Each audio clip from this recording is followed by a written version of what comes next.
The first time Adrian Blake laid eyes on Clarissa Miles, the air in the room seemed to pause, if only for a moment.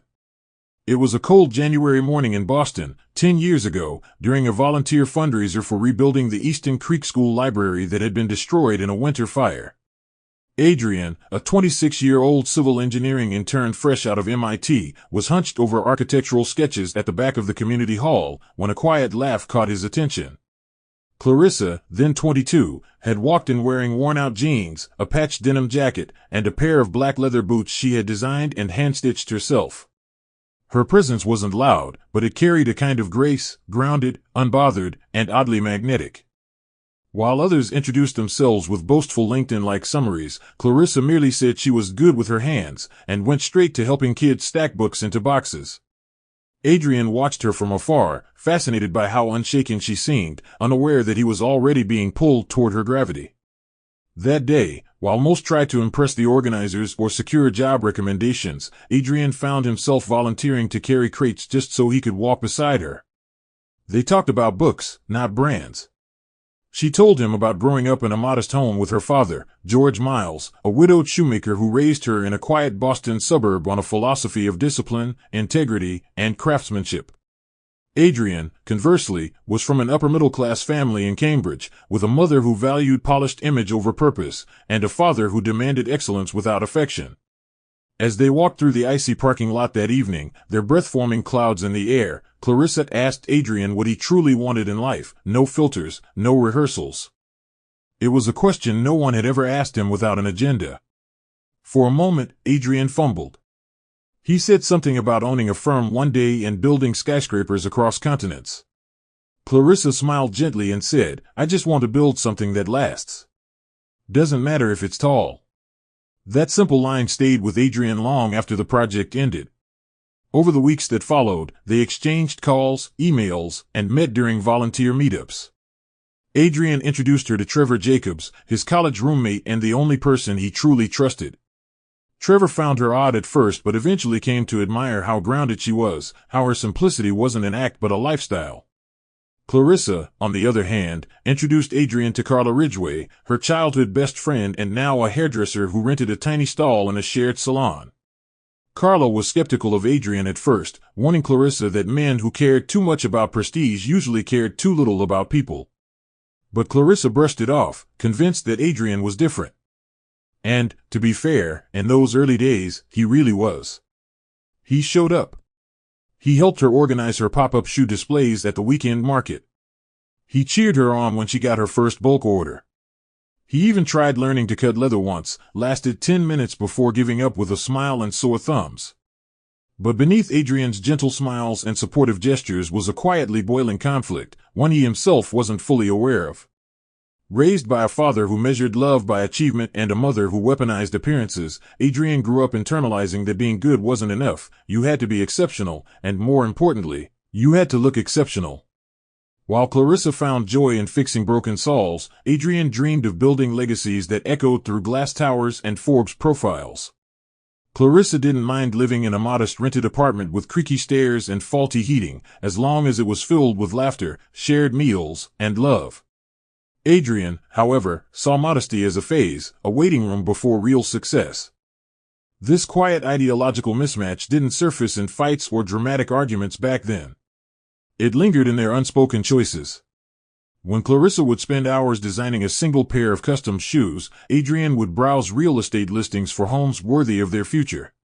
When she talked about opening a small workshop with apprentices, he imagined relocating to Dubai or Singapore to partner with elite firms.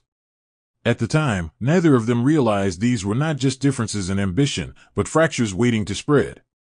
And yet, their story began with love, real and unfiltered.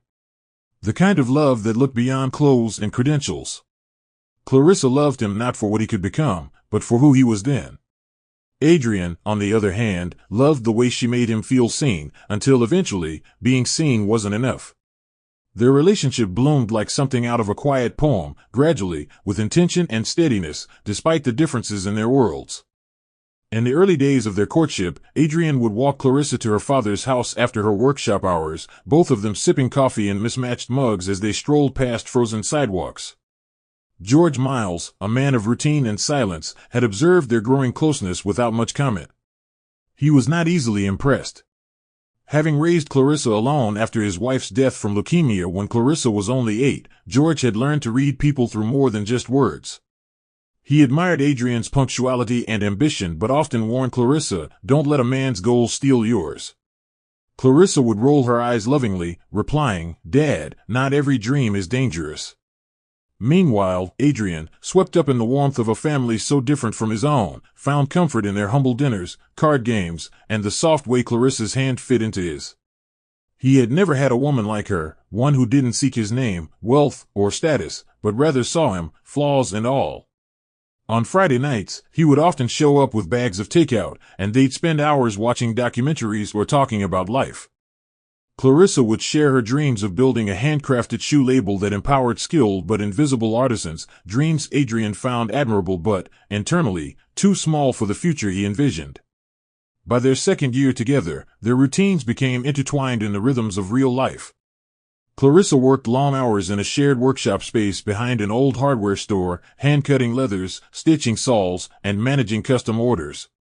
Her clientele was small but loyal, local professors, lawyers, and niche boutique owners who valued craftsmanship over convenience.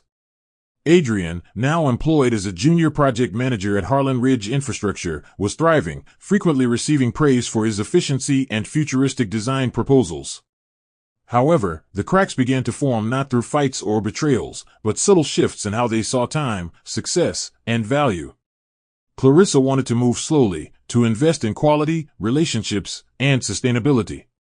Adrian wanted to scale, to automate, to rise. Still, they made it work. They saved up and took a trip to Cape Cod one summer, staying in a rental cabin, watching sunrises and planning what they thought was a shared life. Trevor, Adrian's best friend, remained close, often dropping by to tease Clarissa for being too zen and reminding Adrian not to get lost in stability.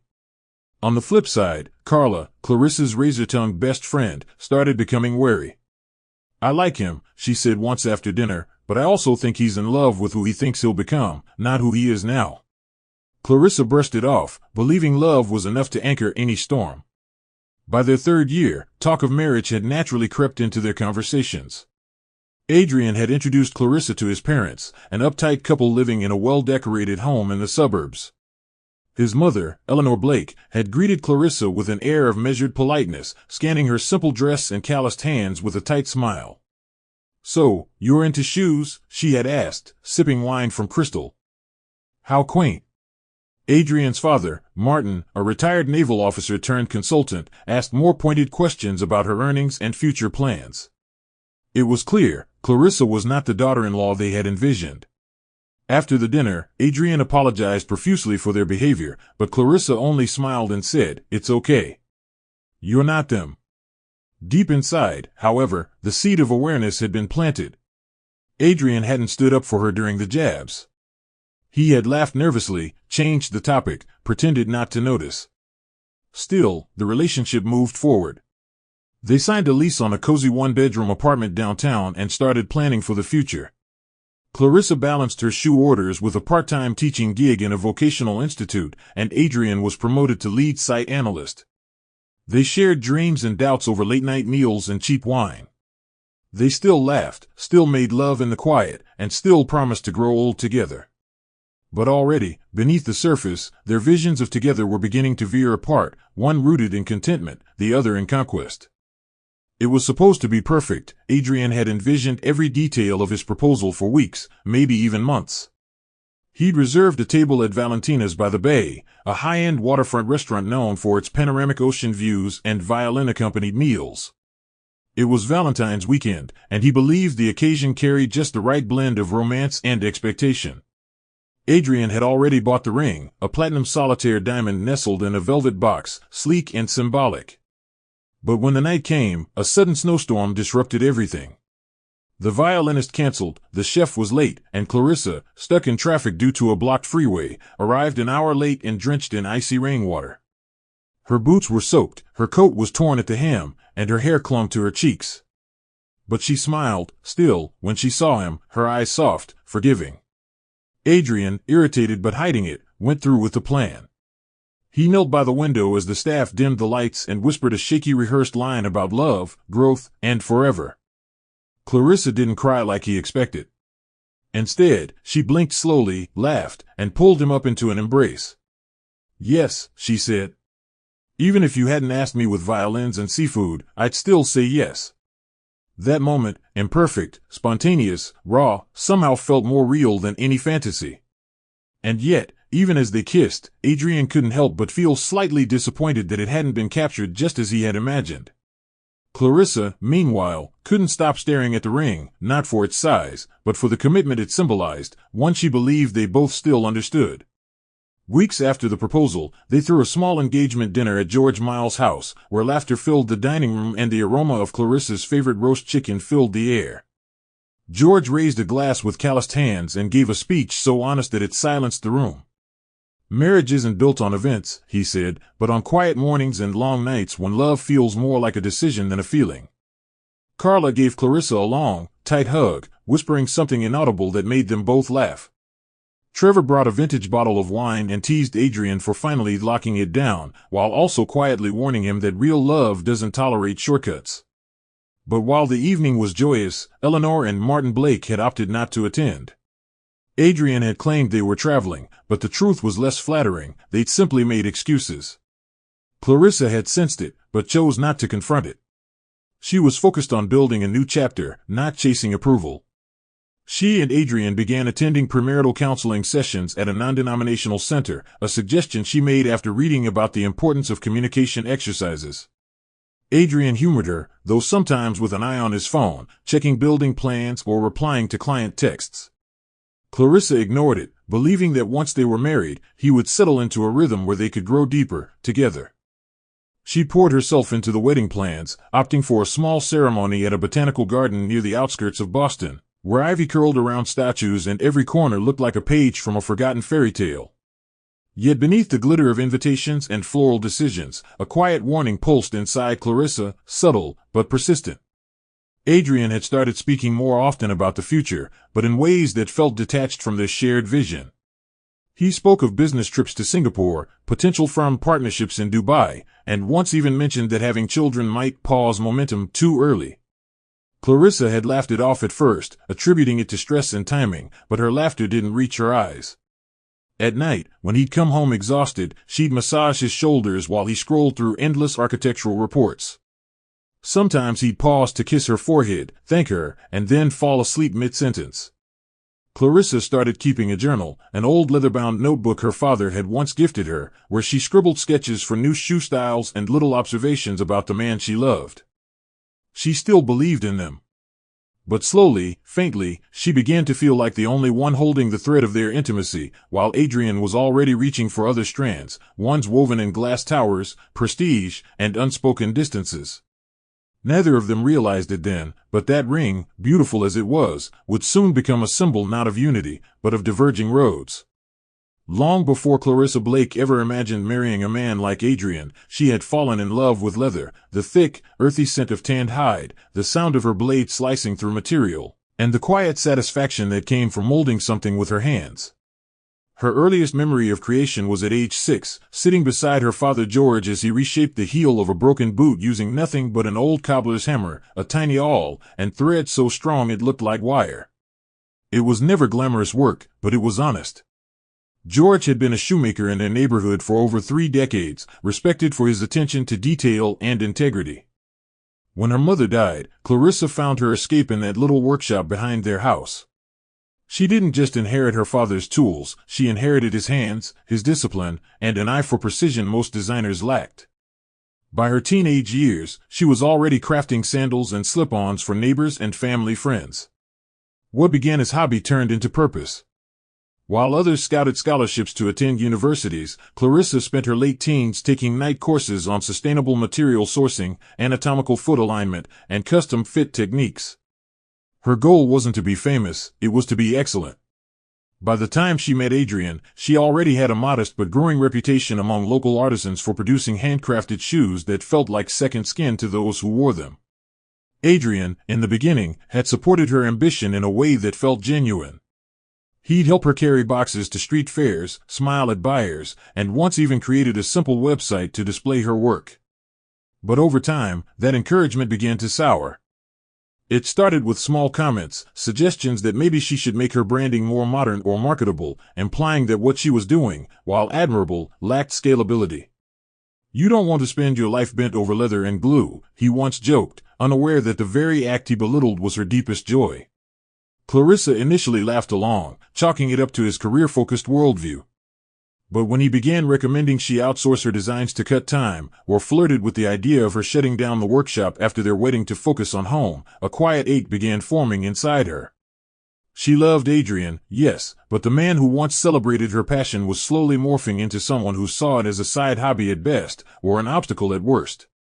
Despite this, Clarissa refused to slow down. She landed a few custom orders for local boutique shops and was saving to invest in more ergonomic tools. She believed she could have both, a marriage built on mutual respect, and a career crafted with her own two hands. But Adrian's tone began changing, especially after he attended a networking event hosted by Harlan Ridge's senior partners, where a guest speaker, an elite foreign investor, mocked small-scale artisan businesses as nostalgic ventures with no market future. That night, Adrian came home buzzing with new ideas, dropping phrases like international clients, smart design, and mass replication. Clarissa had just completed a challenging pair of orthopedic custom shoes for a disabled veteran who'd cried in gratitude during pickup. When she tried to share the story, Adrian barely listened, too distracted calculating profits he could earn if he scaled big with the right partners. Days later, when Clarissa suggested expanding her workshop into a training space for low-income women with skilled hands, Adrian brushed her off. "You don't need to fix the world. Focus on us." That phrase, "focus on us," began to echo in her mind. Not because it was romantic, but because it felt like a leash. Her father noticed the shift too, warning her again not to shrink herself just to make someone else feel tall. Clarissa, always respectful, simply said, "He'll understand me someday." But deep down, something sacred was already starting to unravel, not through violence or betrayal, but through something slower and more dangerous, the quiet corrosion of dreams in the name of compromise. The morning Clarissa learned she was pregnant was quiet, still, and so emotionally raw that she couldn't speak for almost 10 minutes. She sat on the edge of the bathroom tub in a threadbare robe, staring at the pregnancy test like it was an ancient prophecy. Her hands trembled, not with fear, but with a tidal wave of everything else: hope, uncertainty, awe. After 2 years of marriage and a string of quiet heartbreaks, silent cycles of disappointment, followed by soft reassurances that it will happen when it's meant to, this moment felt both sacred and terrifying. When she told Adrian that evening, he was stunned at first, then slowly smiled as if calculating rather than feeling. Wow. That's good news," he had said, pulling her into a half-hearted embrace, his voice cautious. Clarissa, radiant with a sense of rebirth, didn't question the tone. She called her father right away, and George, usually emotionally guarded, cried softly into the phone. Carla was ecstatic and swore to spoil the baby rotten. But beneath all the joy, Adrian grew quieter with each passing week. When Clarissa's body began to change, her ankles swelling, her pace slowing, her energy dwindling, Adrian seemed increasingly frustrated. He hated that she could no longer accompany him to formal work functions or walk long distances. He didn't say it outright, but his glances were enough. He missed the polished, productive Clarissa. The one with ambition and fire. The one who wasn't always tired, emotional, or curled up in bed with back pain and a leather strap brace for support. The delivery came 2 weeks earlier than expected. It was a long, grueling labor that ended in an emergency C-section after complications. Clarissa had fainted twice. Adrian had paced the hospital hallway, checking his phone in between nurse updates. When the twins were finally born, Skylar at 6 pounds, 4 ounces, and Silas at 6 pounds, 7 ounces, it felt as though the entire world paused to listen to their first cry. Clarissa wept openly when she held them, one in each arm, swaddled and smelling of new beginnings. They were the first real proof she had ever seen that something beautiful could come from something broken. Adrian had smiled for the pictures and kissed her forehead for the nurses, but even in the hospital room, he kept glancing at his phone, responding to emails from a client in Qatar. Clarissa didn't complain. She was too exhausted, too blissfully overwhelmed. But when Adrian left that night, promising to come early the next morning, he didn't return until midday, claiming he'd been caught up on site. George visited every evening, holding the twins like glass, whispering lullabies his wife once sang. It was during those visits that Clarissa noticed something she couldn't ignore, the distance in Adrian's gaze, like he was already looking past her and their children into a different kind of life. She told herself he'd adjust. That he was just afraid. That men don't always bond with babies right away. But deep down, something inside her whispered, he's already gone. As months passed, Skylar and Silas became the anchors Clarissa didn't know she'd needed. Skylar, the more vocal twin, had piercing brown eyes and a fascination with stars and sky maps. She loved nightlights, lullabies, and would grow quiet during science documentaries, her tiny mouth ajar with wonder. Silas, her mirror twin, had a more methodical mind. Even at age 2, he liked organizing toys by shape and color, could memorize street names, and had an uncanny habit of finding missing objects. Clarissa spent every waking moment nurturing them, playing with them on the rug while hand-stitching shoes beside their playpen. Her workshop, relocated to their modest garage, became a place of warmth, stories, and late-night lullabies sung over cutting boards and glue pots. Adrian, meanwhile, became a ghost in his own home. He began staying out longer, offering work as the excuse. He missed Skylar's first word and Silas's first step. Clarissa tried to include him, sending videos, calling him during milestones, but his responses were always delayed or distracted. She begged him to be present, even if for just one bedtime a week, but he waved her off with promises about building for the future. When he did show up, he brought expensive toys, rare wines, and lectures about how her business needed proper branding if she ever wanted to compete. Clarissa realized something tragic. He saw the twins as a photo opportunity, a presentation of success, not living, breathing joy. And though she said nothing, a part of her began mentally preparing for a world where she might have to raise them alone, even if he remained physically in the picture. That thought, once terrifying, was slowly starting to feel like preparation. It was at the Seattle International Construction Expo, a sprawling week-long affair teeming with engineers, architects, real estate moguls, and developers from over 40 countries, that Adrian Blake met the woman who would become the matchstick to his marriage's slow-burning foundation. Adrian had flown out alone, leaving Clarissa with the twins after insisting that the expo was too demanding and not a place for children. Clarissa didn't argue. She was exhausted from long nights, balancing custom shoe orders and caring for Skylar's lingering chest infection. At the expo, Adrian stood beneath digital displays of smart cities, wearing a tailored navy suit, an ironic contrast to the man who just months ago had missed his son's first bike ride. That evening, during a networking cocktail mixer, Adrian found himself cornered into a conversation with a woman named Cassandra Monroe. She was striking, not just beautiful in a traditional sense, but deliberate in her presence. Tall, angular, with a wardrobe that whispered wealth and a voice like polished glass, Cassandra introduced herself as a real estate investor and international property acquisition consultant. She had been watching Adrian during one of his tech-integrated design presentations and praised him with language that made his chest swell, visionary, underutilized, better suited for global ventures. Words Clarissa never used, not because she didn't believe in him, but because she believed in balance more than elevation. By the time the mixer ended, Cassandra had slipped him a card embossed in gold and her private number written beneath. "You're going to outgrow what you're loyal to, Adrian," she had said with a smirk. "Make sure when that happens, you know where to find me." Adrian returned to Boston with his mind spinning. Cassandra's compliments played in his head on repeat, echoing louder than Clarissa's gentle requests to help bathe the kids or finish putting together the shoe rack in her workshop. He never told her about Cassandra, not when she texted late at night with industry gossip, not when she invited him to a private brunch in New York 2 weeks later under the guise of potential investor collaboration, and certainly not when she began attaching photos of herself in sleek office dresses captioned with phrases like "Power always recognizes potential." Adrian convinced himself it was harmless. He wasn't cheating, yet. But emotionally, a line had already been crossed. Cassandra knew how to lure him, not through physical temptation first, but by appealing to the part of him that craved more money, more visibility, more power.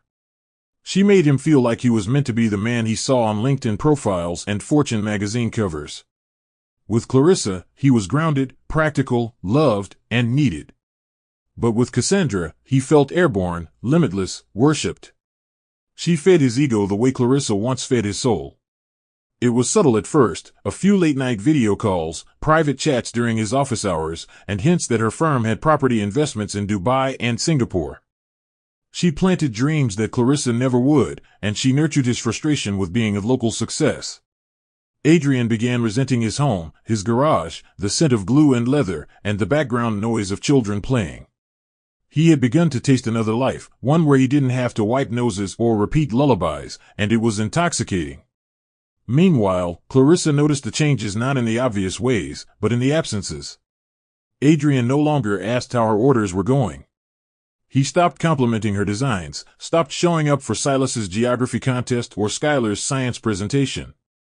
His phone was always on silent now, and he flinched when she tried to glance at the screen.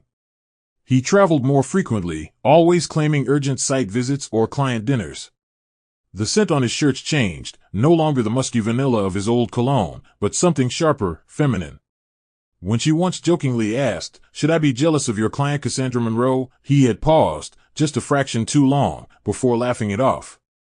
That night, Clarissa sat in bed alone, the twins asleep in the next room, her hands cradling her leather-designed journal. She traced over a sketch absent-mindedly, but her heart wasn't in it. Something was unraveling. She couldn't explain it yet, couldn't articulate the weight pressing against her ribs, but the air in their home had changed. It no longer smelled like safety. It smelled like detachment, like silk perfume, like a door slowly closing behind her.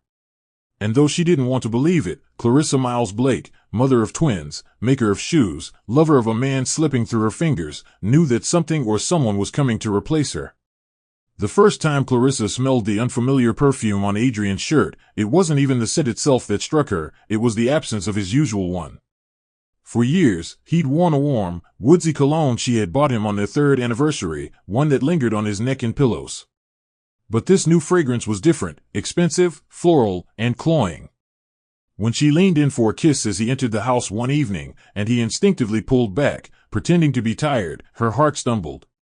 She said nothing, but something inside her clicked, a note added to an invisible ledger of changes.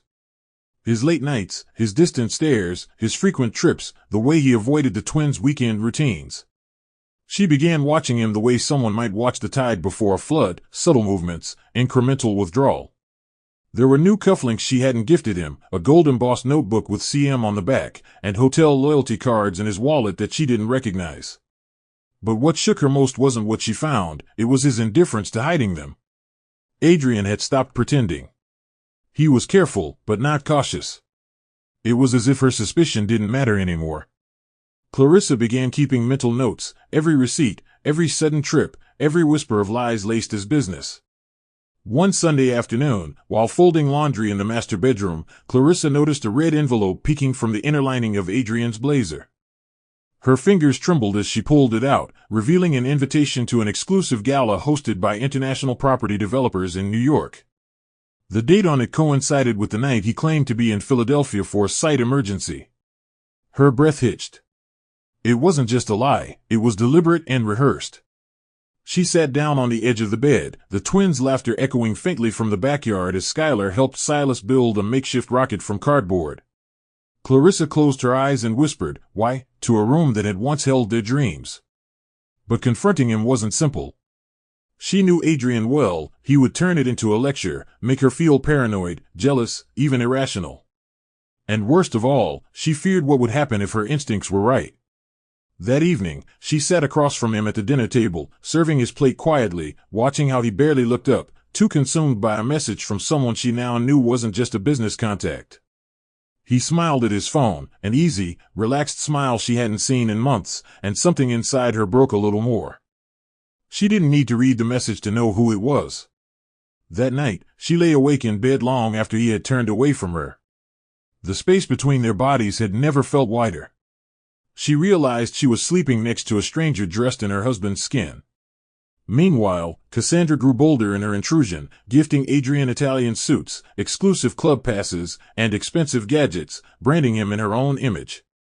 He began staying out for client meetings that lasted until dawn, returning with the excuse of needing to decompress.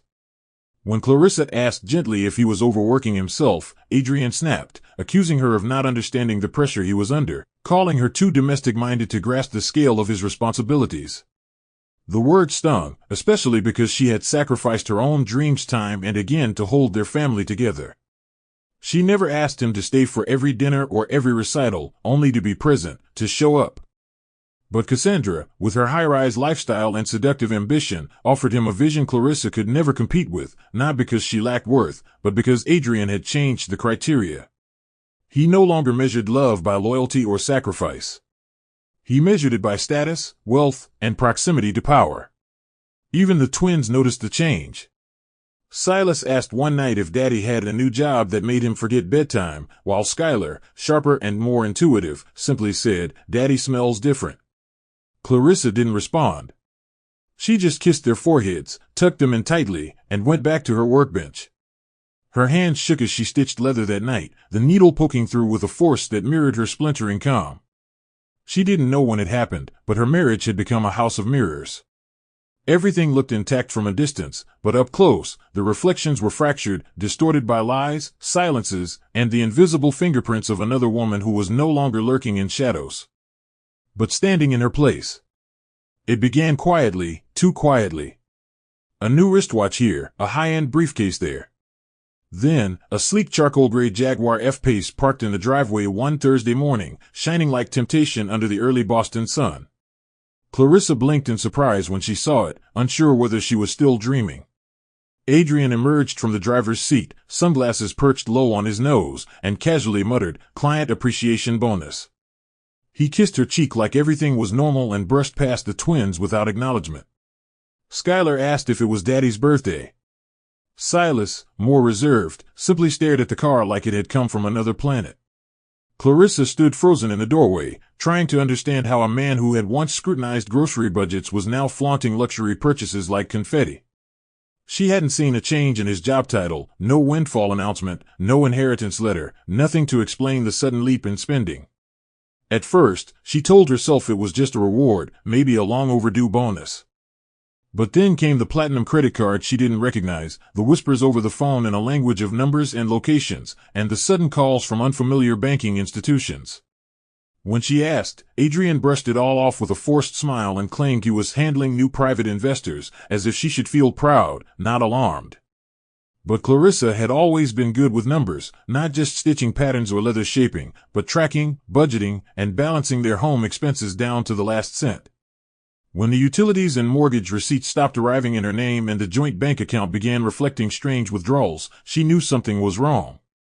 She visited their bank alone one afternoon under the pretense of requesting a statement, only to discover that Adrian had created a separate business account under BR0KE Holdings Global LLC, an entity she had never heard of. Even worse, the house, their home, was no longer jointly registered. It was now under BR0KE Holdings as well.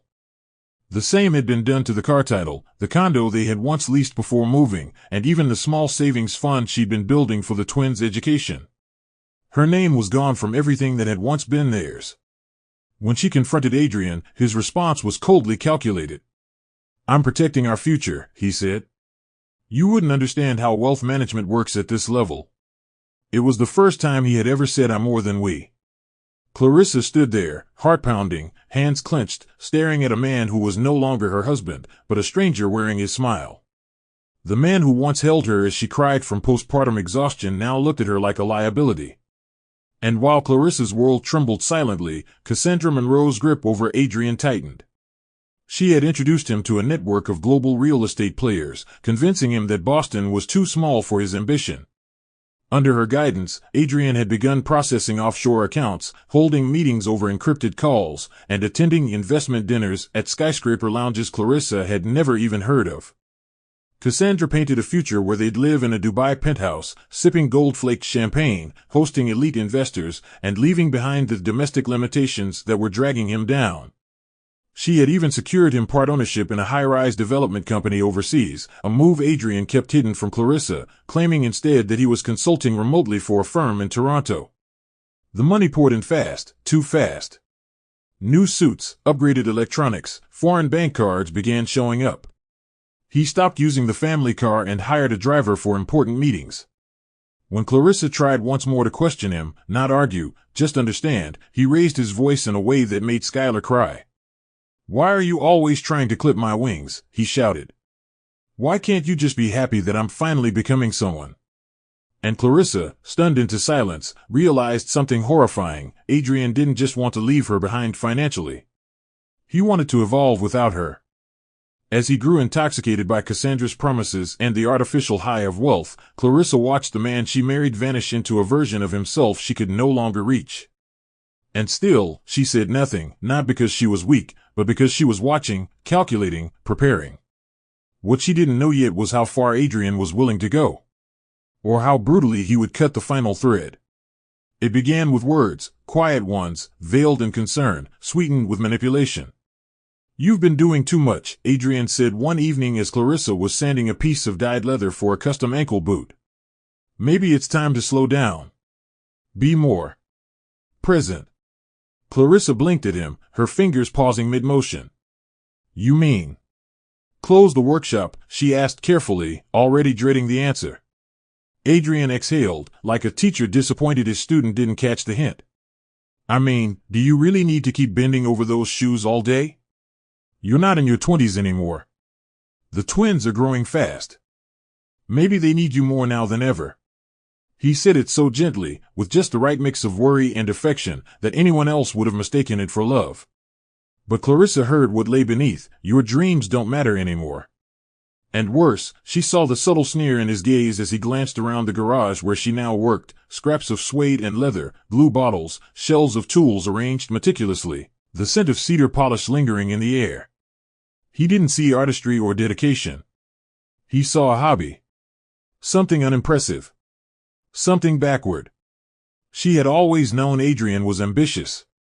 But now, ambition had become hunger, voracious, unrelenting, and blind. The tension escalated slowly, like a crack crawling up a glass pane. Clarissa began to sense it everywhere.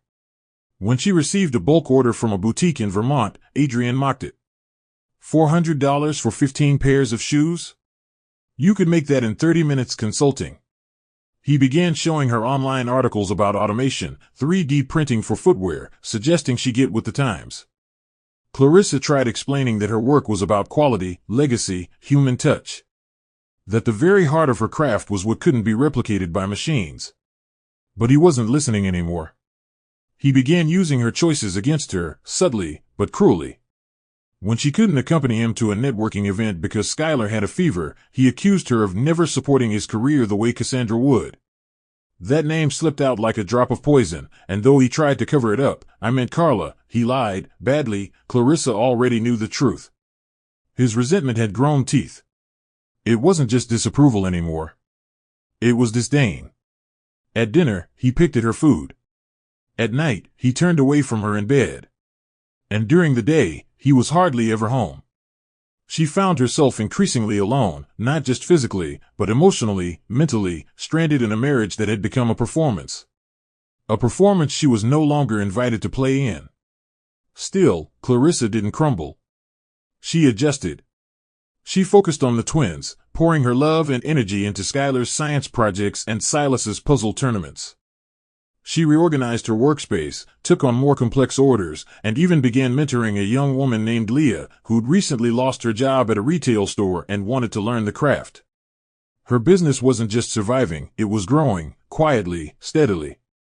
But the more she thrived independently, the more Adrian's bitterness deepened. He started accusing her of playing the martyr, of acting like she was the only one sacrificing. Once, during an argument, he hurled her design journal across the room, pages scattering like wounded birds. The twins watched from the hallway in terrified silence.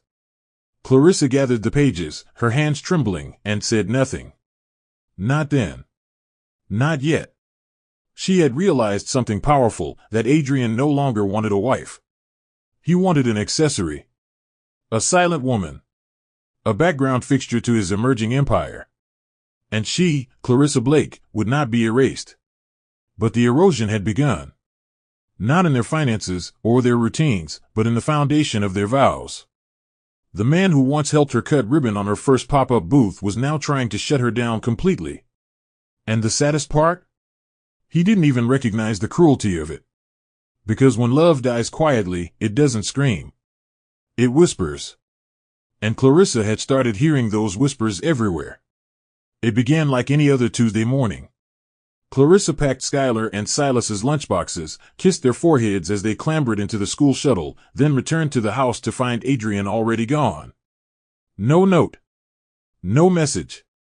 Nothing unusual, except for the absence of his cologne and the faint sound of silence that had grown too comfortable in their home. She assumed he'd gone to work early again, another urgent meeting with a nameless client. But when the hours dragged into night, and calls went unanswered, and texts stayed unread, something unfamiliar began to settle in her chest, dread. She paced their kitchen, sat on the porch waiting for his car lights to appear down the street, checked flights, traffic reports, even local news, half expecting to hear about an accident. But nothing. Just absence. By the second night, the dread became noise in her bones. Clarissa called Trevor, Adrian's longtime friend, who answered hesitantly and offered no help. Maybe he needed space, Trevor said, his voice tight. He's been overwhelmed lately. But Clarissa heard it, the hesitation, the guilt.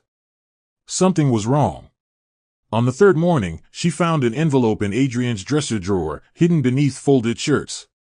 Inside was a printed itinerary, a first-class flight to Dubai, a luxury hotel reservation for two, and a conference invitation, none of which Adrian had mentioned. The dates matched the week he claimed to be working on site in Connecticut. Clarissa's hands trembled as she held the papers, trying to make sense of what she was seeing. He had left. Left the country. Left without saying goodbye to their children. Left without checking if she had enough food in the fridge or if Skylar's asthma medication had been refilled. It wasn't just betrayal, it was abandonment of the deepest kind. She stood in their bedroom, surrounded by walls that once held their dreams, now echoing with lies. Her first instinct was to call Carla, and when she did, her best friend came over in less than 10 minutes, holding her like she would break if touched too hard. Clarissa didn't cry.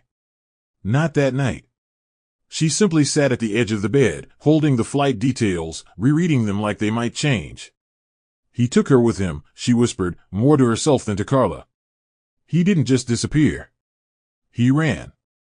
That night, while the twins slept unknowingly down the hall, Clarissa scrolled through Adrian's shared cloud gallery, and there it was, a photo, accidentally synced, of Cassandra laughing beside Adrian at a rooftop dinner, his hand resting on her thigh.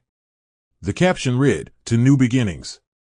Clarissa stared at it for a long time before locking the phone and sitting in darkness. Not because she didn't know what to do, but because she did. And the weight of that knowledge sat like steel on her chest. When Adrian returned 2.5 weeks later, he came through the door like a breeze, careless, casual, and completely unaware of the wildfire he had left behind. Clarissa had just tucked the twins into bed when the door creaked open and his voice filled the hallway. "Hey." She stepped out, calm, composed, already prepared. He smiled, kissed her cheek like nothing had happened, and headed for the kitchen. "You didn't check in once," she said quietly. He looked up from the fridge, frowning as if her words were unreasonable. Wi-Fi was spotty. Time difference, meetings, you know how it is. But she knew that voice too well. It was the voice of a man who had done what he wanted and expected to return to the same place he left. Clarissa didn't scream. She didn't ask for explanations or throw anything.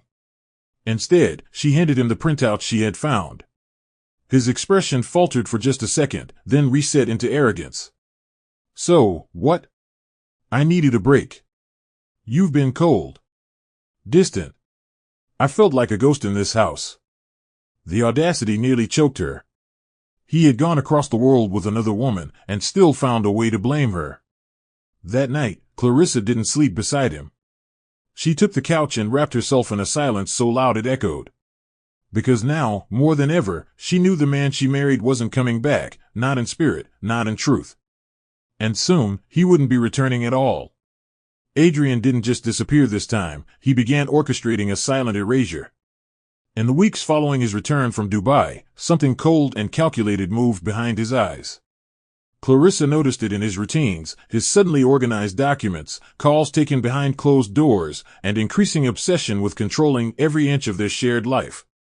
But she hadn't realized the full extent of what he was doing until the bank called her regarding duplicate activity on her old business savings account. The manager was courteous, but firm.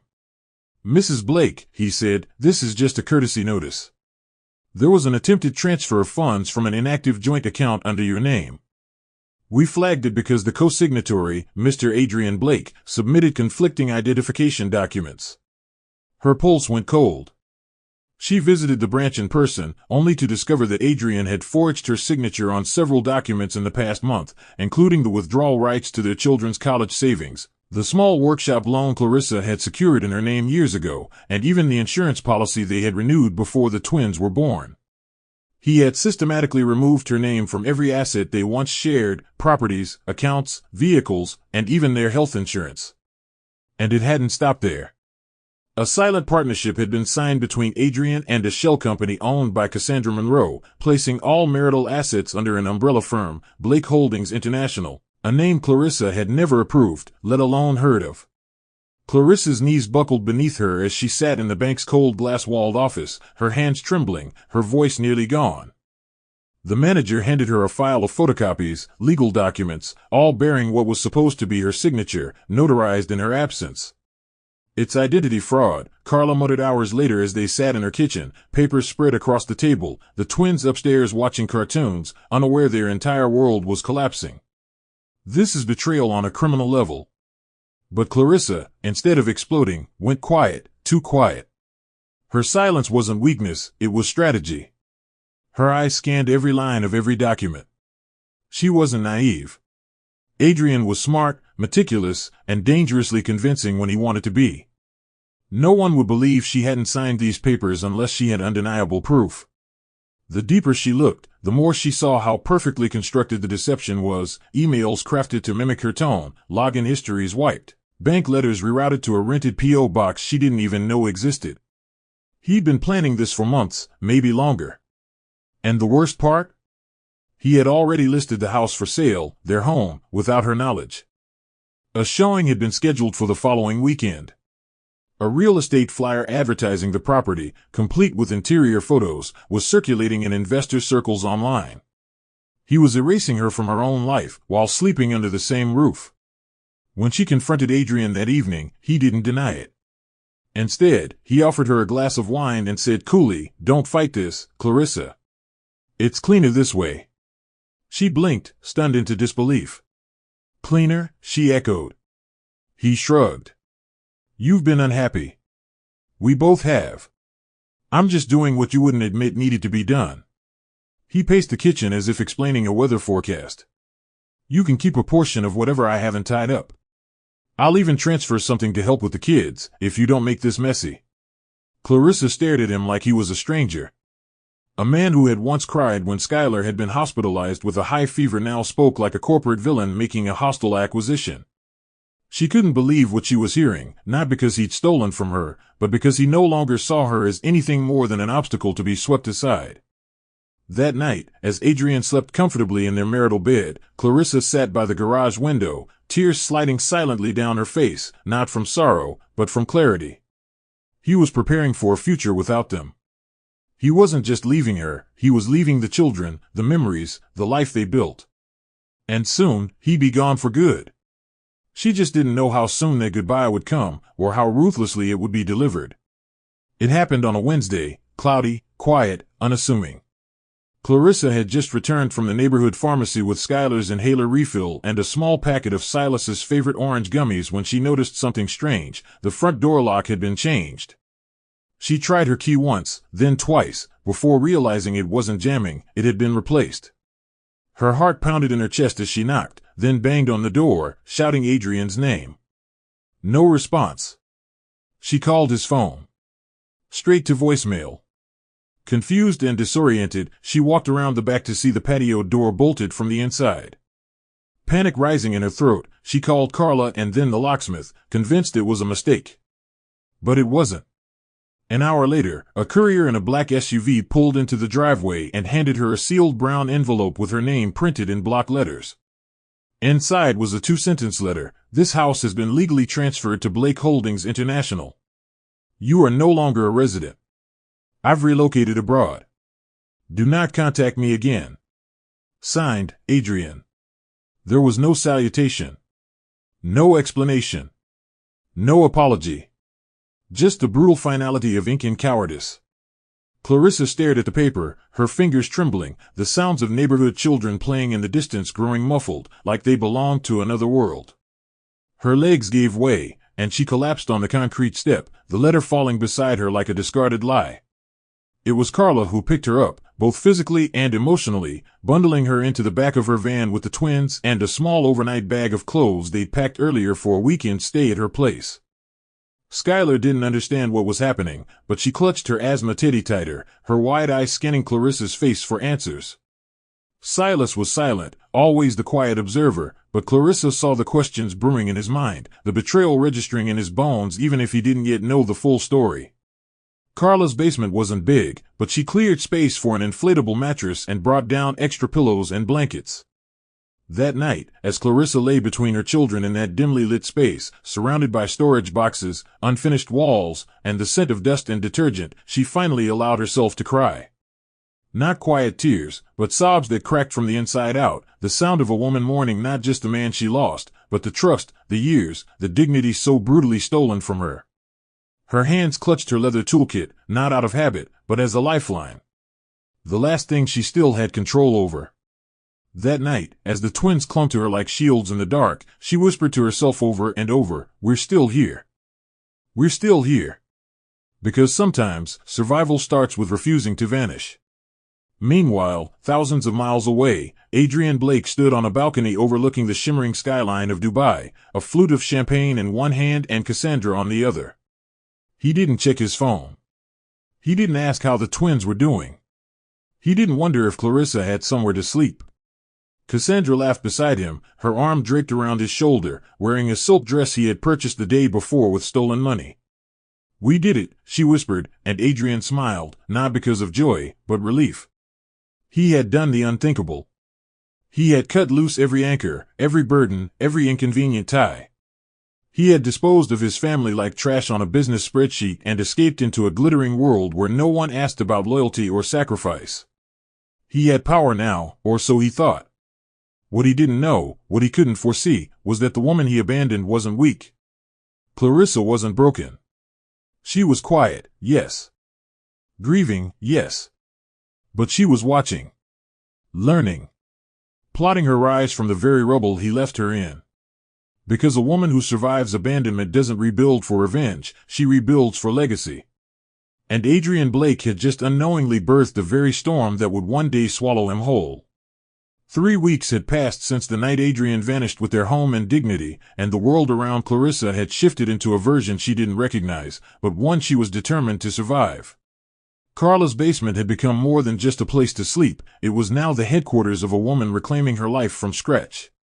With no savings, no home, and 2 children depending on her, Clarissa did what she had always done, she used her hands. She pulled her leather tools from the storage box, spread an old bedsheet on the concrete floor, and began working by lantern light. The first shoe she created in that basement was for Leah, the young woman she had once mentored before the collapse. Leah had tracked her down through a mutual friend and brought her a pair of ruined boots, asking if Clarissa still had the magic in her hands. That small commission led to 2 more, and then 4, and then 8. Soon, neighbors in Carla's apartment building started stopping by, asking if she could fix torn heels, rested straps, or customize new ones from salvaged material. Clarissa worked tirelessly, sitting on folded blankets with her legs aching, her hands blistered from constant cutting, but her spirit quietly reigniting. Every completed pair was a reminder that although Adrian had taken everything, he hadn't taken her craft, her dignity, or her fight. The twins adapted with a kind of resilience that made Clarissa both proud and heartbroken. They no longer asked when their father was coming back. Instead, they helped in small but deeply meaningful ways. Silas sorted shoe components, buckles, laces, tags, into color-coded boxes, always humming quietly as he did. Skylar insisted on being in charge of marketing, walking around the complex with flyers Carla printed for them, taping them near elevators and leaving some at the community grocery store. It wasn't much, but it was everything. Clarissa didn't shield them from the truth. She explained that Daddy had left for something else and that while it hurt, they were still a family, still a team. One rainy Saturday, while working on a bulk order of 10 sandals for a local vendor, Skylar came up to her, eyes glistening, and said, "Mommy, I didn't go to the zoo with my class today because I wanted to help you polish these. The lady said she's coming tomorrow and they have to shine." Clarissa dropped her tools and hugged her daughter tightly, tears streaming down her face. Not because she was sad, but because she was witnessing strength in the smallest body she had ever held. They weren't just surviving anymore. They were rebuilding, slowly, painfully, but deliberately. And still, Adrian didn't call. Didn't check. Didn't ask. The man who once held his daughter's hand on her first day of preschool now roamed marble floors in Dubai with Cassandra, celebrating each new contract while Clarissa toiled on concrete. But what he didn't know was that ashes are where things grow. Clarissa named her small, growing venture Ash and Stitch as a private metaphor. What had been burned would be reborn. With Carla's help, she opened a basic online page using a free template and began uploading photos of her handcrafted pairs, modeled by Leah and a few friends from the community. Word spread slowly but surely. Orders came in for weddings, for therapy footwear, for elegant bespoke boots. Clarissa didn't just make shoes, she told stories with leather, and people felt that in every stitch. She moved with quiet determination, never posting about Adrian or the betrayal, never once seeking sympathy. She wasn't interested in being pitied, she was building something rooted in resilience. The ashes Adrian had left her and had become her soil. And without realizing it, he had awakened a version of her that no storm, no man, no abandonment could ever bury again. It was a quiet Thursday afternoon when the first true spark of recognition ignited what would become the turning point in Clarissa Blake's reinvention. She had just finished lacing the final pair of deep chestnut Oxford shoes for a retired professor when Carla burst through the basement door, panting and clutching a half-folded flyer. "Clar," she breathed, "you need to meet someone." Clarissa blinked, wiping glue from her palms. Carla explained that one of her regular salon customers, Delphine Feldman, a retired fashion curator, had admired the shoes Clarissa wore the last time she dropped off Carla's lunch. Carla had casually told her, "They're handmade. Basement-born. You've never seen anything like them." Delphine had scoffed, half in curiosity, half in doubt. But she asked for a sample anyway. And now, she was asking for Clarissa to bring her 3 pairs within 24 hours to review for her brother, Maurice Feldman, a reclusive but influential retired luxury designer who occasionally consulted for boutique houses across New York. Clarissa didn't hesitate. That night, after putting the twins to sleep, she worked through every blister, every ache. She selected 3 pairs from her handmade stock, each representing a different era of her story, one inspired by her mother's vintage heels, another by Skylar's love for constellations, and the third by Silas's obsession with geometry. Each shoe carried a soul. The next morning, Clarissa wrapped them in brown paper, tied them with leather string, and rode the train to the city, heart pounding with every mile. Maurice Feldman was nothing like she expected. Tall, wiry, bald except for a tuft of white hair at the base of his neck, he sat in a sunlit loft filled with outdated sewing machines, wall sketches, and fabrics from around the world. He didn't smile. He didn't introduce himself. He simply took the shoes, ran his fingers across the leather, flipped them over, examined the stitching, and said, "These were made by someone who bleeds for her work." Clarissa stood frozen. Maurice asked questions, sharp, direct. "Who trained you? What's your process? Where's your workshop?"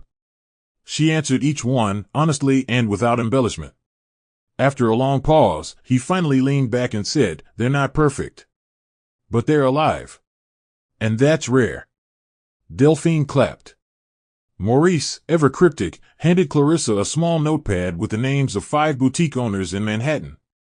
"Mention my name. That'll open the door. Whether you stay in the room, that's on you." Clarissa's legs felt weak as she exited the loft. She didn't run.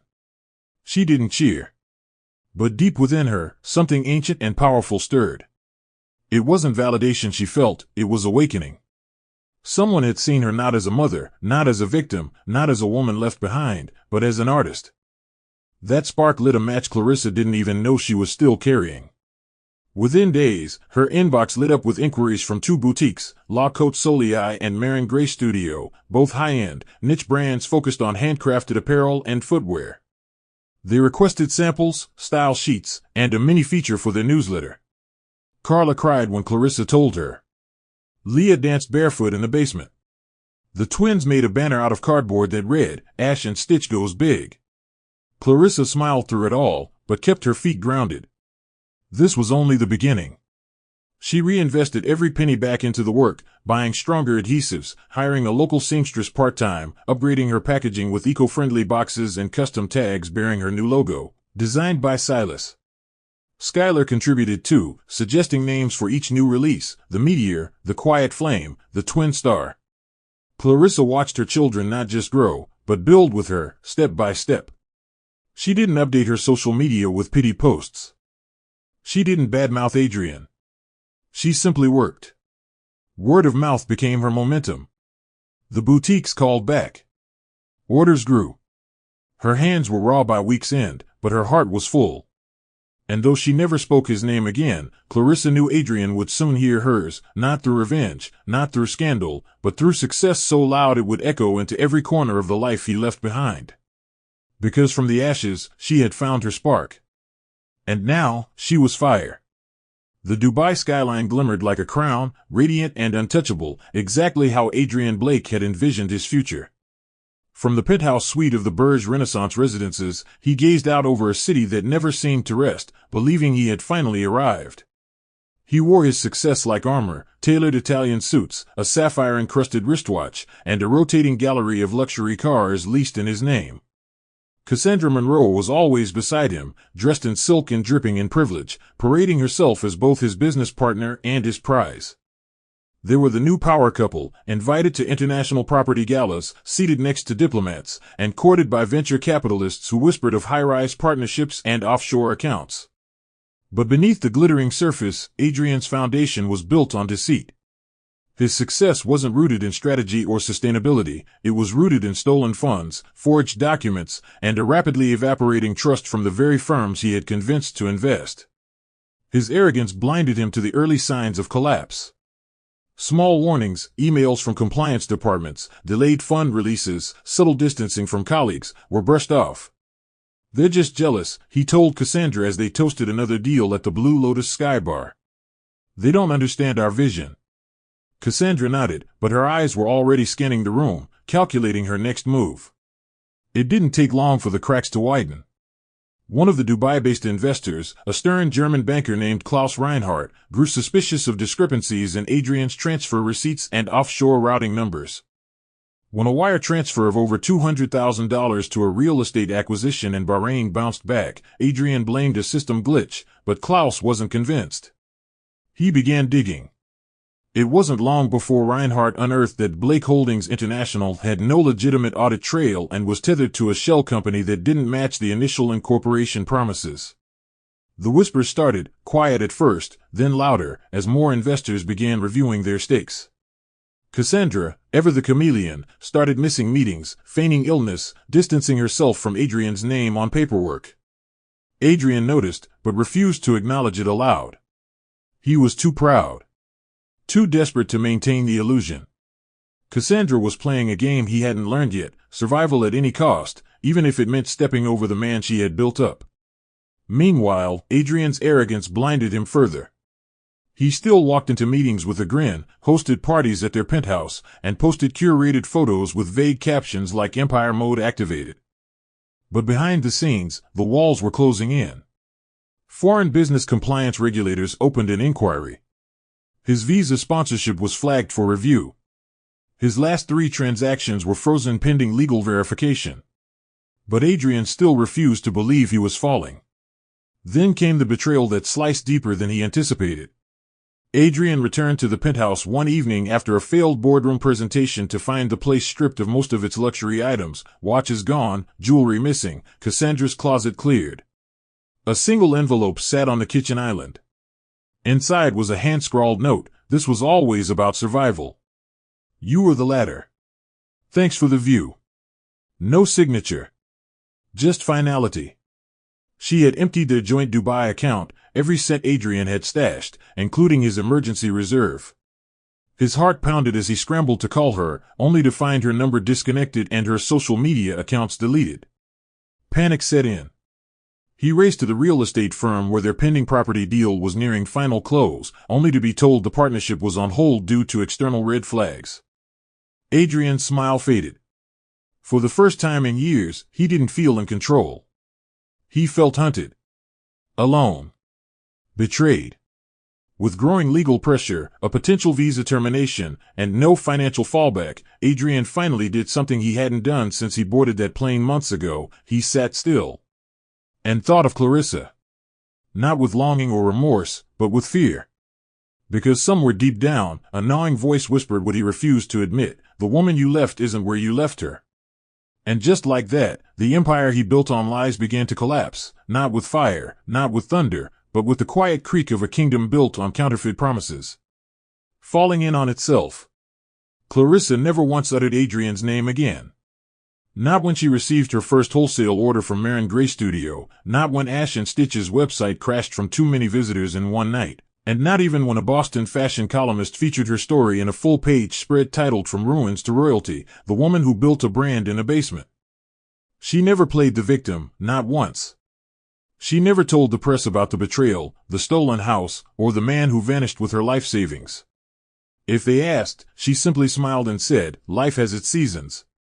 I'm just grateful I made it through the storm." That restraint, that quiet composure, earned her more respect than any dramatic headline could have. Boutique owners admired her humility. Industry professionals lauded her designs. Her customers, many of them women who had walked through their own fires, supported her not just with purchases but with fierce loyalty. Leah, now her assistant and apprentice, cried the first time they received a handwritten thank you letter from a woman who wore Clarissa's shoes to a divorce court hearing. "Your shoes gave me power," the letter read. "They made me feel worth it again." Clarissa folded it and taped it to the wall above her workbench. Because that, more than profit, was her revenge, healing others while healing herself. Carla and Trevor stood by her like sentinels, never pushing, never prodding, simply present. Trevor, who had once called Adrian his brother, apologized for not seeing through him sooner. He offered help whenever she needed it, helped drive deliveries on weekends, and even introduced her to a sustainable leather supplier whose materials reduced her production costs by 20%. Silas and Skylar blossomed. Skylar wrote a poem that won a statewide contest titled My Mother's Hands, a tribute to Clarissa's quiet strength. Silas had begun designing shoe patterns using math-based symmetry, his natural talent drawing attention from a children's design showcase. The twins no longer asked about their father, not because they forgot, but because they understood. He had chosen his path. And they were choosing theirs. Clarissa never discouraged questions about him, but she framed their story in truth: he left. We stayed. We built. That was enough. The workshop eventually moved from Carla's basement to a sunlit studio just outside the city, funded by a grant she qualified for through a small business initiative. When the ribbon-cutting ceremony was held, she wore one of her earliest pairs, scuffed, worn, imperfect, and stood behind the podium, holding the hands of her children. The audience expected a speech. She simply said, "This isn't just a brand. It's a second chance. Thank you for helping me walk it." That moment was captured in a photo that later went viral, earning her national attention, and more than a few calls from television producers she quietly declined. But fate, in its quiet brilliance, had more in store. One afternoon, while preparing for a private client fitting, Clarissa received an unexpected invitation, a televised panel on women who rebuilt from ground zero, hosted by a renowned network. She initially declined, until she learned who the keynote sponsor was, Blake Ridge Construction Group, now under federal investigation and listed among high-risk entities. It wasn't just poetic, it was justice without vengeance. She accepted the invitation but requested her story be told without theatrics, with no mention of names or personal history beyond the facts. On camera, she spoke of resilience, motherhood, creation, and finding value in the ashes. She never once spoke ill of Adrian. But the power of her silence echoed louder than any accusation ever could. Back in Dubai, now stripped of his wealth and abandoned by Cassandra, Adrian watched the panel replay in a hotel lobby after being locked out of his residence. He sat slumped in a corner, unshaven, humiliated, watching the woman he had tried to erase stand tall, radiant, respected. Clarissa had never raised her voice, never called for revenge. But there she was, everywhere. On screens and magazines, on the lips of those who mattered. And him? A footnote in the story of the woman he discarded. Her silence had spoken. Her success had answered. And her peace had punished him in ways no rage ever could. Adrian Blake's world didn't collapse in a single explosion. No. It unraveled in silence, paper by paper, account by account, lie by lie, until even the floor beneath his feet no longer recognized him. Days after Cassandra vanished with his money, Adrian's name hit a blacklist circulated across Dubai's financial watchdogs. The fraudulent financial structuring of Blake Holdings International had triggered investigations across multiple jurisdictions. The small cracks Reinhardt had once suspected had grown into deep legal canyons, exposing forged wire transfers, ghost employees, and falsified earnings reports. Adrian tried to spin it at first, called lawyers, sent out press statements, even bribed a compliance officer to stall the inevitable. But Dubai wasn't a city that tolerated scandal quietly, especially when foreign investors were involved. His assets were frozen. The penthouse was seized. And the sleek Jaguar he used to parade around town was towed from a private valet garage in front of onlookers and colleagues. He still refused to believe it. He told himself it was temporary. That Cassandra would return. That someone would vouch for him. But one by one, his phone contacts stopped answering. Business partners distanced themselves. Invitations ceased. And one morning, while trying to renew his residency visa, Adrian was told his application had been flagged for criminal review and referred to the Dubai Economic Security Authority. In other words, he was under arrest. They took him in quietly, no guns, no cuffs, just two silent men in suits who met him at the embassy where he had tried to seek asylum. His interrogation lasted for hours, and by the second day in custody, the reality finally shattered the glass palace he had built in his head. He was facing charges of international fraud, money laundering, and impersonation. His forged partnership papers were traced back to US-based financials tied to Clarissa's stolen identity, making his actions not only criminal abroad but federally indictable at home. But what struck Adrian the hardest wasn't the cold, metallic echo of the holding cell or the ticking sound of the clock above the interrogation table. It was the utter absence of anyone coming for him. Cassandra had vanished, likely fled to another country using a fake name and his last investment capital. His parents, upon learning the truth, cut off all support, ashamed and afraid of legal implications. Trevor refused to respond to messages. Even Clarissa, especially Clarissa, remained silent. He tried sending her a message through a mutual friend, begging for a statement or character reference. But Clarissa said nothing. Not out of cruelty, but out of finality. Her silence was no longer protest. It was the confirmation that he no longer existed in her story. 16 months later, Adrian was deported back to the United States after serving time in a foreign detention facility known for its harsh conditions and isolation. He returned with nothing but a faded suitcase, 2 sets of worn clothing, and a stamped red mark across his legal file labeling him unfit for foreign business engagement. He had no home to return to, no job prospects, and no money. Cassandra was never found. His reputation was beyond repair. What once was ambition had curdled into disgrace. He wandered the streets of Boston like a shadow of the man he used to be, sleeping in shelters, rejected by every employer due to his criminal record. One rainy evening, drenched and shivering, he passed a department store window and froze. There, in bold cursive, printed across a seasonal fashion campaign, was the name, Ash and Stitch, Walk Through the Fire. The model wore a sleek pair of midnight black boots Clarissa had designed. He recognized the curve of the stitch, the way the leather caught the light. Below it was a banner, Handmade Legacy. Woman-owned. Boston-grown. Adrian stepped back into the rain, his chest hollow. He had tried to erase her.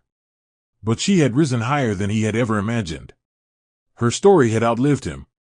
And in that moment, he realized something far more devastating than losing his money, his company, or his status. He had made himself irrelevant in the life of the woman who had once built a future with him, and he would never be part of her world again. The air was brisk the morning Adrian Blake returned to Boston, not with a triumphant stride, but with the heavy-footed gait of a man who had seen wealth rot in his hands and luxury crumble into cement floors and steel bars. The airport was almost empty, and no one waited for him. No cameras. No family. No friends. Just customs officers stamping him through with robotic expressions and guards who glanced at him like he was an anonymous file, no longer a man. The weight of his downfall pressed on his shoulders like shackles as he exited into the city he once thought he would conquer. Every corner felt unfamiliar now, transformed not by architecture but by the burden of memories. The grand office where he had once presented blueprints to billionaires had long replaced his face on the boardroom wall.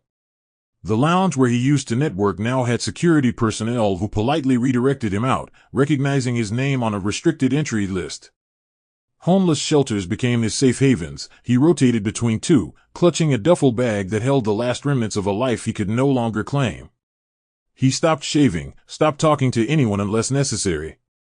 The pride that once oozed from his pores had been bled out through every betrayal, every night behind foreign bars, every headline that reduced his existence to a cautionary tale.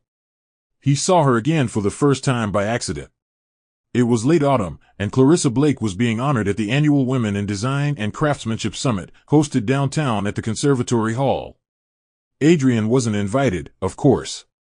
But he saw her image on the digital billboard outside the venue. She stood tall in a crimson silk blouse and ivory slacks, flanked by Skylar and Silas, now preteens, beautiful and confident, dressed in custom pieces bearing the Ash and Stitch logo. The crowd inside was buzzing. Outside, across the street, Adrian stood hidden behind a traffic signal post, his hoodie pulled low over his brow, watching them like a ghost peering in on the living. The applause was thunderous. Clarissa smiled, her eyes warm but steady, her posture regal but grounded. She didn't look like someone who had simply recovered, she looked like someone who had rewritten the narrative from the ashes and made it art. When Trevor stepped forward to introduce her, Adrian's fists clenched. Trevor had replaced him, not as a lover, but as a supporter, a man who had done what Adrian never could, stand beside her with respect. As Clarissa gave a brief speech, speaking of resilience and legacy, her eyes never scanned the crowd for him. He wasn't on her radar. He wasn't a shadow she feared or a chapter she longed for. He was simply erased. After the ceremony, Adrian followed them, not out of malice, but desperation. He watched from a distance as Clarissa loaded the twins into her sleek new SUV, the Ash and Stitch emblem on the bumper like a signature carved in steel. He waited until they were gone before walking up to the valet stand, fumbling with his hood. "That woman," he asked softly. "She owns the shoe line?" The valet nodded, proud. "Clarissa Blake?" "Yeah. She's kind of a local legend now. Everyone loves her story. Total powerhouse. Started with nothing. Raised those kids on her own. She's doing things no one expected." Adrian didn't respond. He simply nodded and walked away, further into the shadows of a city that now belonged to her. He tried once more, just once, to approach her. He waited outside her new studio one evening, holding a crumpled apology letter in his jacket pocket. But when she stepped out, flanked by Carla and Leah, laughing as Skylar ran ahead and Silas held the door, Adrian couldn't bring himself to cross the street. Clarissa glanced his way once, briefly, unintentionally, and her eyes passed over him without pause. It wasn't rejection. It wasn't cruelty. It was something far worse. It was indifference. She didn't see him. Not as her past. Not as her future. Not as anything. And as Adrian turned away, swallowing the final taste of his own exile, he realized the truth: the ghosts don't haunt the living. The living move forward. And the ghosts stay behind. The name Skysill Steps began as a whisper between two children in the corner of their mother's basement workshop, Skylar and Silas combining their names in a moment of playful genius. Clarissa hadn't thought much of it at the time. But years later, when the brand expanded beyond custom orders and boutique shelves, it became the symbol of a generational breakthrough. Following the viral momentum of the Ash and Stitch campaign and her recognition at the Design Summit, Clarissa decided to create a children's line, inspired and co-designed by her twins. Skylar, with her eye for futuristic fashion and subtle details, began sketching concepts after school. Silas, ever the numbers whiz, managed inventory and packaging prototypes, ensuring everything had both symmetry and storytelling.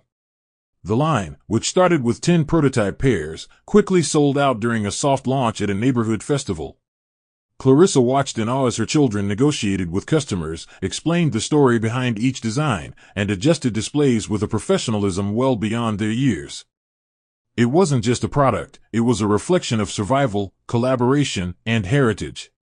And when a well-known eco-retail brand in New York requested to feature SkySill steps in its national online catalog, Clarissa realized she wasn't just building a company anymore, she was building a legacy. The official SkySill Steps flagship store opened on the first floor of a restored brownstone just 5 miles from where Adrian had once sold everything she owned. The irony wasn't lost on Clarissa, but she never acknowledged it publicly. The store was an architectural blend of rustic warmth and modern sustainability. Every wooden shelf, every hanging light fixture, and every leather stool was handcrafted either by Clarissa or local artisans she'd hired. The brand grew with a mission, to employ women who had been through loss, single mothers, survivors, and dreamers. Carla oversaw customer relations. Leah managed internal logistics and supervised the apprenticeship program Clarissa launched to train underprivileged teens in shoemaking and business literacy. Every wall of the store held stories, photos of past clients, customer letters, and even childhood drawings Skylar and Silas had once made of superhero shoes. The opening ceremony drew local news, fashion bloggers, and dozens of small business supporters. And while Clarissa was celebrated, she made sure to spotlight her team, her children, and the community. "No one walks alone," she said during the ribbon cutting. "Not in these shoes." That simple phrase became the company's new slogan, printed on every tag, engraved on every box, whispered in every heart that once knew struggle. Clarissa's life, though fuller than ever, remained personal, grounded, and private. She never remarried, not because her heart was closed, but because it was finally complete. Love, she realized, was not always in another person's arms. Sometimes, it was in watching her children bloom, in building something that could never be taken away again, and in reclaiming the parts of herself that had once been sacrificed. Trevor, faithful and supportive, became a close family friend, never crossing any boundaries but always showing up, whether to repair a light fixture in the studio or take the twins on educational trips. Skylar dreamed of studying sustainable design, and Silas had begun coding a 3D shoe design tool. They were no longer the children she'd once cradled in a dark basement after being thrown away by the man who should have protected them. They were builders of a future she hadn't dared to imagine. On the anniversary of the store opening, Clarissa took a quiet walk through her private workshop above the store, fingers grazing rows of leather, her heart steady. There, in the corner, sat the very first pair of shoes she ever made in Carla's basement, worn, scuffed, but preserved like a relic. She sat beside them and smiled, whispering to herself, "We made it. Not in vengeance. Not in bitterness. But in triumph born of dust, stitched with resilience, and walked forward one bold, unshakable step at a time." The soft morning light filtered through the large bay window of Clarissa Blake's countryside home, casting golden streaks across the wooden floor of her upstairs studio. Outside, dew still clung to the grass, and the trees danced in a calm breeze, as if the entire world had paused to take a deep breath. It had been nearly 4 years since she had been locked out of her own home, clutching nothing but her children's lunch bags and a broken heart. And now, she stood in her own haven, a space designed by her, for her. The studio, perched above the SkySill Steps flagship store, overlooked acres of wildflower hills and a small stream where Skylar often sat to sketch and Silas explored with his drone and maps. On this morning, Clarissa wore a simple cotton wrap dress, her hands dusted in leather residue as she stitched the final pair in her commemorative Phoenix line, a special series designed in honor of the company's origin. Each pair would carry a silver tag inscribed with the initials CMB, Clarissa Miles Blake. Not as a reminder of the past that broke her, but of the woman who rose from it, unshaken, undefeated. This was not a return. This was a rebirth. Downstairs, the twins were busy prepping the store for a visit from a nonprofit organization that supported young girls in vocational design. Skylar had taken to mentoring the girls with enthusiasm, while Silas handled scheduling and display management like a seasoned logistics expert. Their bond was unbreakable, forged not in ease, but in endurance. Watching them, Clarissa saw not just her children, but her legacy living and breathing through them. Leah, now managing 2 branches of Ash and Stitch, arrived with a tray of handmade bookmarks embroidered with affirmations, each to be handed out to the girls as a reminder that craftsmanship and self-worth could coexist. Carla, now officially on payroll as brand culture manager, fussed over signage while laughing about how they'd once fought over folding chairs in her basement. The entire building, once a dream, then a plan, now a living, breathing community, hummed with warmth and purpose. There was no glamour here, no filtered perfection. Just people who had fallen and chosen to rise, again and again. Clarissa knew now what Adrian never could: empires built on deceit crumble. But those built on truth, on love, grit, and faith, stand the test of time. And hers was built brick by brick, stitch by stitch, without compromise. Adrian, meanwhile, had become a phantom. Word spread months earlier that he had been spotted sleeping in a public shelter outside Quincy, unshaven, alone, and completely unrecognizable. He had once returned to the city that bore his greatest mistakes, perhaps hoping to salvage something, anything, from the ruin. But Clarissa never saw him. Not once. Not because she avoided him, but because he was no longer part of the life she lived. She held no hate, no grudge. She had nothing to say to a man who had already said everything by walking away. She had let go, fully and completely. And in that release, she found peace, not the kind found in silence, but in full rooms filled with laughter, purpose, and the sound of tools shaping futures. That evening, Clarissa sat by the fireplace, journal open beside her, watching as Skylar and Silas told stories from the day, each detail more animated than the last. She smiled, leaned back in her chair, and looked around at the life she'd rebuilt from the ruins.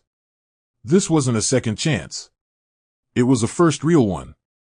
And as the fire crackled and laughter filled the room, she realized something simple and beautiful: she had finally come home. Not to a house. Not to a title. But to herself. This was her new beginning, and it was everything she never knew she deserved. The end.